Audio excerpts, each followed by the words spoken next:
Hello guys, आज की इस वीडियो में मैं आपको नंबर सिस्टम संख्या पद्धति का थर्ड पार्ट से रिलेटेड क्वेश्चन बताने जा रहा हूँ। फर्स्ट पार्ट में मैंने आपको 7 क्वेश्चन बताए थे और सेकंड पार्ट में मैंने आपको 8 क्वेश्चन बता दिए। इस पार्ट में भी मैं आपको कुछ क्वेश्चन बताने जा रहा हूँ जो आपके एग्जाम के लिए बहुत ही ज्यादा बेनिफिशियल हो सकते हैं, चाहे वो एग्जाम एसएससी का रहा हो, चाहे वो एग्जाम आईबीपीएस बैंक का एग्जाम हो, चाहे कोई रेलवे का एग्जाम या अदर कोई भी एग्जाम हो।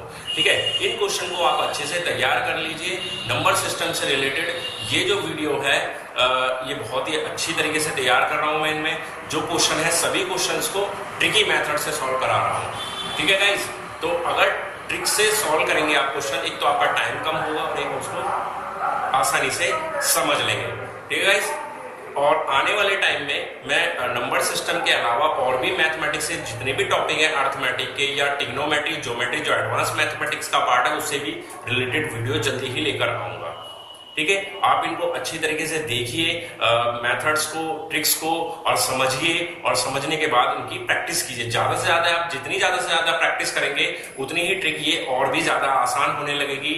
और जो मैं बता रहा हूं आपको 2, 3, 4 सेकंड, उससे ज्यादा समय इन क्वेश्चन में आमतौर पर लगता भी नहीं है। तो आप इनको अच्छे से समझिए, अच्छे से इनकी तैयारी कीजिए, जिससे कि आपका एग्जाम बेहतर हो।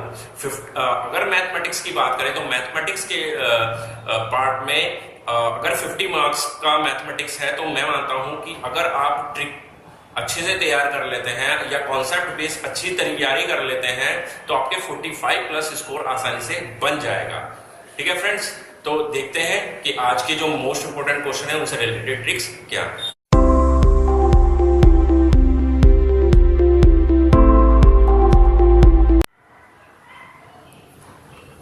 तो नंबर सिस्टम संख्या पद्धति का पार्ट 3 और स्टार्ट करते हैं हम फर्स्ट क्वेश्चन से। फर्स्ट क्वेश्चन है 1 से 200 तक ऐसी कितनी संख्याएं हैं जो 4 और 6 से पूर्णतः विभाजित है। तो आपको क्या करना है, 1 से 200 तक पूछा है तो 200 में से सबसे पहले 1 को माइनस करना है। हमारे पास आएगा 199। क्या आएगा हमारे पास 199। और फिर 4 और 6 का एलसीएम, 4 और 6 का एलसीएम कितना होगा, होता है 12। इस 12 से 199 को डिवाइड करना है। ठीक, हमारे पास 7 रिमाइंडर बच गया। रिमाइंडर बच भी सकता है आपके पास, नहीं बचेगा उससे हमारा कोई मतलब नहीं है। जितनी बार ये डिवाइड हुआ है 16, ये हमारा आंसर हो जाएगा। यानी कि 16 ऐसी संख्याएं होंगी 1 से 200 तक जो 4 और 6 दोनों से विभाज्य होंगी। ठीक है, तो इस तरीके से हम इसको सॉल्व कर लेते हैं। नेक्स्ट क्वेश्चन देखते हैं। नेक्स्ट क्वेश्चन भी कुछ इस तरह का है, लेकिन इसमें फर्क है कि 100 से 400 के बीच ऐसी कितनी संख्याएं हैं जो 5 और 7 दोनों से विभाज्य हैं। तो 100 और 400 के बीच वहां था तक वाले में से फर्स्ट नंबर को, जो लास्ट नंबर है उसमें से माइनस करते हैं। और इसमें क्या करेंगे, 5 और 7 का हम एलसीएम निकालेंगे। एलसीएम होगा 35। इस 35 से एक बार तो आपको 100 को डिवाइड करना है। ठीक है, रिमाइंडर बच गया, 30 बचने दीजिए, इससे कोई मतलब नहीं है हमारा, हमें 2 चाहिए। और दूसरी बार में 400 को 35 से करेंगे तो 35 धाम 350, यहाँ भी हमारा 50 बच जाएगा। सॉरी, ये तो 11 टाइम चला जाएगा, 385। ठीक है, तो 35 से 11 टाइम ये चला जाएगा और हमारे पास 15 बच जाएगा।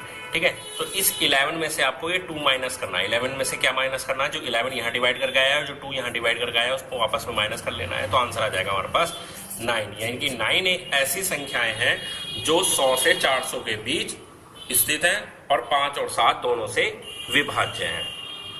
ठीक है गाइस, तो इस तरह से आप इन दोनों क्वेश्चन को सॉल्व कर लेंगे। आपको ध्यान रखना है 100 से 400 के बीच, यानी कि जब बीच वाली कंडीशन आएगी तो अलग अलग डिवाइड करना है एलसीएम से, और जब तक वाला क्वेश्चन आएगा तो पहले इन दोनों को माइनस करके तब आपको डिवाइड करना है। ठीक है, इस तरह से हम ये क्वेश्चन सॉल्व कर लेंगे। आगे चलते हैं, नेक्स्ट क्वेश्चन देखते हैं।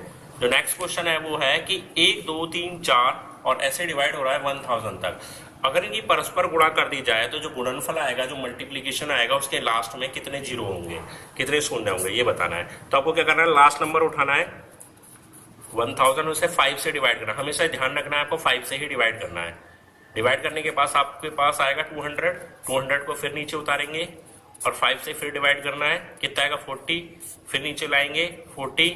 ये तब तक करना है आपको प्रोसेस जब तक डिवाइड जा सकता है, जब तक एक ऐसा नंबर है कि उसमें डिवाइड कर सकते हैं तब तक इस प्रोसेस को अब करेंगे। फिर 8 में फिर किससे डिवाइड करना है, फिर 5 से डिवाइड करना है। कितनी बार जा सकता है, केवल 1 टाइम, क्योंकि बाकी जो बच जाएगा 3 वो रिमाइंडर बच जाएगा। केवल हमें जब तक डिवाइड जा सकता है तब तक करना। अब 1 में 5 से डिवाइड नहीं जा पाएगा तो क्या करेंगे, 248 प्लस 1 इन सबको प्लस कर लेंगे, 248 प्लस 1 और हमारा आंसर हो जाएगा 249। ठीक है, समझ में आ गया। क्या करना है, लास्ट नंबर को उठा के 5 से डिवाइड करना है, जो भी आएगा डिवाइड करने के बाद फिर 5 से डिवाइड करना है, फिर आएगा, फिर 5 से डिवाइड करना है, फिर आएगा, फिर 5 से डिवाइड करना है, और जितने भी नंबर डिवाइड करने के बाद आया उन सबको प्लस कर देंगे। इस प्रकार हमारा आंसर मिल जाएगा। एक ऐसी संख्या को गुणनफल के अंत में जितनी जीरो होंगी उसका आंसर मिल जाएगा, यानी कि 249 जीरो होंगी अगर इनकी आपस में मल्टीप्लाई कर दी जाए। ठीक है, आगे देखते हैं नेक्स्ट क्वेश्चन। नेक्स्ट क्वेश्चन है 25 की पावर 12, 10 की पावर 7, 14 की पावर 7 के गुणनफल में अभाज्य गुणनखंडों की संख्या ज्ञात कीजिए। तो इसमें क्या करना है, अब इनके हमें फैक्टर कर रहे हैं। कैसे, जैसे 25 को लिख सकते हैं 5 की पावर 2, 10 को लिख सकते हैं 2 गुणा 5 और 14 को लिख सकते हैं 2 गुणा 7। इनकी पावर इंडिविजुअली अलग अलग कर लेंगे। 5 की पावर ये हो जाएगा, पावर के ऊपर पावर है 24, 2 के ऊपर 7 हो जाएगा, 5 के ऊपर 7 हो जाएगा, 2 के ऊपर 7 हो जाएगा और 7 के ऊपर 7 हो जाएगा। तो 5 के ऊपर 24 है, 5 के ऊपर 7 है, पावर जुड़ जाएगी, मल्टीप्लिकेशन 24 और 7 31 हो जाएंगी। 2 के ऊपर 7 यहाँ है, 2 के ऊपर 7 यहाँ है, तो 2 की पावर कितनी हो जाएगी, 14 हो जाएगी, और 7 के ऊपर 7 ये है। ठीक है, तो 31 जो इनकी पावर है इनको आपस में प्लस कर दीजिए आप, 31, 14 और 7, 31 और 14 45 और 7 52, यानी कि अभाज्य गुणनखंडों की संख्या हो जाएगी 52। इस तरीके से आप इस क्वेश्चन को सॉल्व कर देंगे। समझ में आया। क्या करना है, इनके फैक्टर करने हैं। 25 को 5 का स्क्वायर इसमें ब्रेक कर लिया, 10 को 2 इंटू 5 में और 14 को 2 इंटू 7 में। सबकी पावर खोल दी। सबकी पावर खोलने के बाद जो सेम डिजिट वाली सेम नंबर है उनकी पावर को आपस में प्लस कर दिया है। प्लस करने के बाद 5 की पावर 31, 2 की पावर 14, 7 की पावर 7 और उनकी पावर्स को अलग से लेकर जोड़ देंगे। जो उनकी पावर्स का टोटल होगा वही हमारे अभाज्य गुणनखंडों की संख्या होगी। ठीक है गाइस, नेक्स्ट क्वेश्चन देख लेते हैं।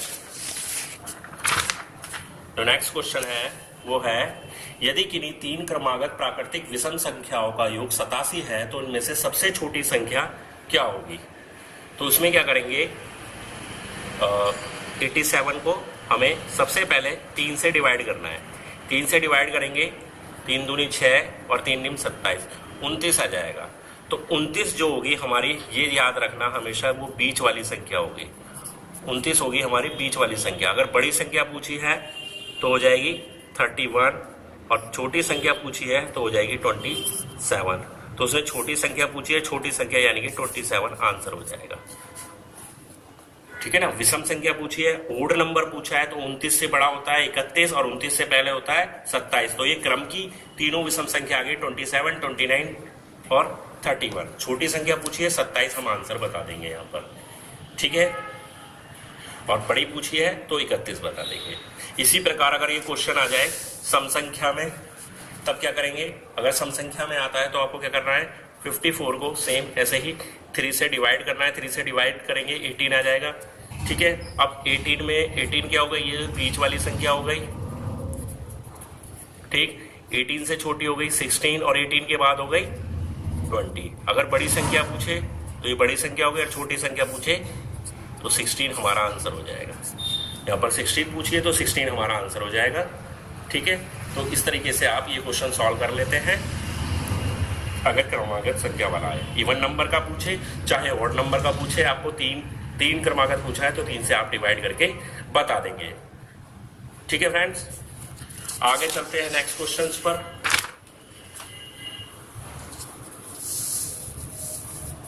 जो नेक्स्ट क्वेश्चन है वो है हमारा 3 की पावर 50, 4 की पावर 40, 50 की पावर 30 और 60 की पावर 20 में से सबसे बड़ी संख्या कौन सी है। इसमें सबसे बड़ी संख्या हमें बतानी है।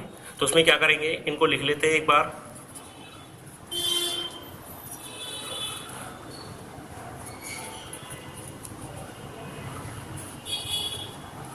अब इनको कैसे लिखना है, देखिए 3 की पावर 10 की पावर 5, इनको ऐसे ब्रेक कर लेते हैं। 4 की पावर 10